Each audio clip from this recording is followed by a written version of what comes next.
আসসালামু আলাইকুম গাইস। আজকে আপনাদেরকে একটা পাগলের কাহিনী বলবো।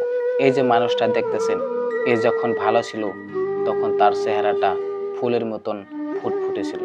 আজকে সে পাগল হয়েছে কারণে তার চেহারাটা চেনাই যায় না।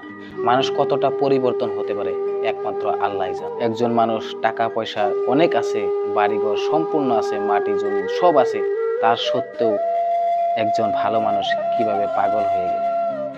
এই যে দেখতেছেন তার ছবি, এই ছবিটাই আসলে তার আসল রূপ, আর বর্তমানে রূপ দেখছেন, চিনাই যায় না। মানুষ কিভাবে পরিবর্তন হয়ে যায়। আল্লাহ চাইলে আল্লাহ সবকিছুই করতে পারে। তাই বলি মানুষ কোনোদিন অহংকার করতে নাই, কোনোদিন মানুষকে অবহেলা করতে নাই। তাই সবাইকে সম্মান করা দরকার। ভিডিওটা যদি ভালো লাগে তাহলে সবাই শেয়ার করবেন আর ভিডিওটা সম্পূর্ণ দেখুন। আমরা যে রাস্তাঘাটে বা হাটে বাজারে পাগল দেখি, আমরা পাগলকে অবহেলা করি, কিন্তু একটাবার জানার জন্য চেষ্টা করি না তার মনের খবর, তার মনের দুঃখ, তার মনের বেদনা। একমাত্র উনিই জানে, একমাত্র আল্লাহই জানে যে তার মনের ভিতরে কি চলতেছে। কত কষ্ট করে রাত কাটায়, কত কষ্ট করে খাবার খায়, রাস্তার খাবার খুঁটে খায়, বাজারের খাবার খুঁটে খায়, কিন্তু একটা ভালো খাবারও পায় না। আজকে আমরা ভালো মন্দ খাইতেছি, ভালো জায়গায় শুইতেছি, কিন্তু একটা রাস্তার পাগল কিভাবে রাত কাটাইতেছে, কিভাবে খাইতেছে, কিভাবে ঘুমাইতেছে, একটাবার আমরা সাধারণ মানুষের চিন্তা করি না।